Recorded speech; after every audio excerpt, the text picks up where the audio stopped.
সৃষ্টির খোঁজে ছুটে চলে অবিরাম। আমার চরিত্রের নাম হচ্ছে মেহুলি সিংহ রয়, আর আমি এই পরিবারের ছোট বউ, ঋষির বেটার হাফ।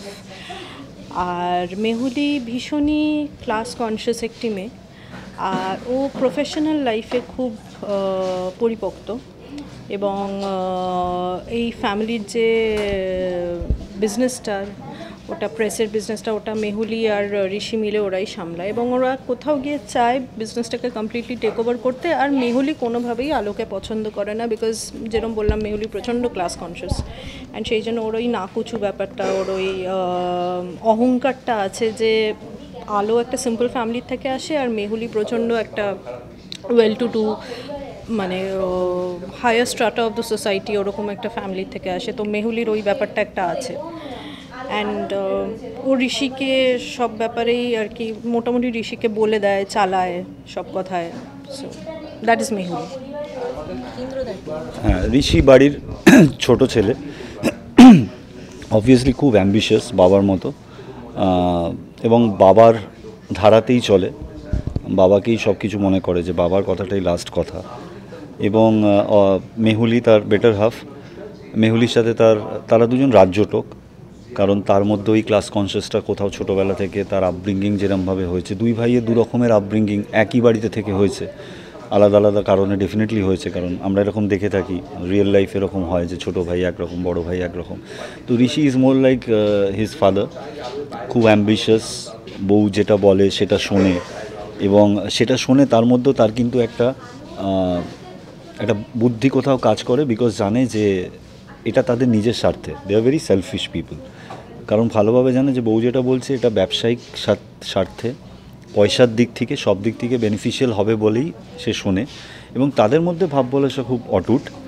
কিন্তু হ্যাঁ, ঋষির ক্ষেত্রে ওই মেহুলির মতোই খুব ক্লাস কনসিয়াস, এবং সেটা খুব অ্যাপারেন্ট, এমন না যে খুব সাটল খেলে, লোকজনকে বুঝতে দেয় না যে না আমার ওকে ভালো লাগে না। হাইনোজ মানে হাইনোজ, এবং সেটা সবাই যাতে বুঝতে পারে, দে মেক ইট ক্লিয়ার, যে সবাই বুঝতে পারে যে তোমাদের এই বিষয়টা ভালো লাগছে না, বা তোমাদের এই যে ক্লাস, বা তোমাদের যেই ধরনের কথাবার্তা, তোমাদের যেরকম লাইফস্টাইল, সেটা আমরা পছন্দ করি না, this is not our cup of tea, এই ধরনের এই ক্যারেক্টার ঋষি।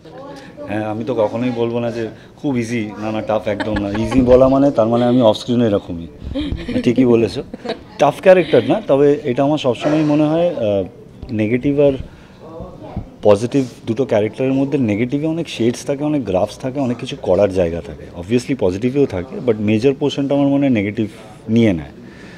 তো সেই জায়গা থেকে মজাই পাচ্ছি। আমার ক্যারিয়ারে এখনও অবধি সেকেন্ডই একটা খুব ইম্পর্ট্যান্ট নেগেটিভ ক্যারেক্টার আমি করছি। সবসময়ই নয়, ভালো মানুষ, তাই করে মজা পাচ্ছি, অনেক কিছু করা যাচ্ছে। খুব ভালো বন্ডিং, আমরা এক্ষুনি ওটাই বলি করছিলাম যে খুব কম দিন হলো আমরা শুটিং করছি একসাথে, আর এমনও নয় যে মানে কেউ খুব জোর করে কিছু একটা করার চেষ্টা করেছি। বাট হ্যাঁ, আমি একটা ক্রেডিট নেবো, যেটা বলছিলাম যে I pushed him to make reels, and that's way the ice broke. And তার প্রথম দিনে ইন্দ্রদা বুঝতে পারছে না, হ্যাঁ এটা করবো, এইদিকে যাবো, ওটা করবো, তো ওটা ইন্দ্রদা লাস্ট দিন অবধিও বুঝতে পারবে না। তো হ্যাঁ, আর নেগেটিভ চরিত্র হিসেবে তো যাই না, মানে আমি অনেকগুলোই নেগেটিভ চরিত্র আগে করেছি। তো বাট হ্যাঁ, মাঝখানে প্রায় 3 বছর মতন আমি কোনো নেগেটিভ চরিত্র করিনি, তো অনেক বছর পরে করছি, তো ওটা একটা মজার বিষয়। হ্যাঁ, কমফর্ট লেভেলটা তো সত্যি ডেফিনেটলি, আমি ওটা মিস করে গেছিলাম ফ্যাক্টর। তার কারণ হলো ওটার পুরো ইম্প্যাক্ট এবং রিফ্লেকশনটা কিন্তু স্ক্রিনে গিয়ে পড়ে, বোঝাই যায় যে কে কার সাথে কতটা কমফোর্টেবল। তো ইন দ্যাট ওয়ে মেহুলি মানে সুরঞ্জনাও অতটাই কোঅপারেট করেছে বলেই we are so comfortable with each other. বলো প্লিজ কন্টিনিউ। হ্যাঁ, তারপরে স্পেশাল খাবারও পায়। হ্যাঁ, প্রচুর খাওয়াতে শুরু করে দিয়েছি, মজা করতে। বাট হ্যাঁ, মানে to put it in short, it's a good bond, and I hope touch would it stage this way.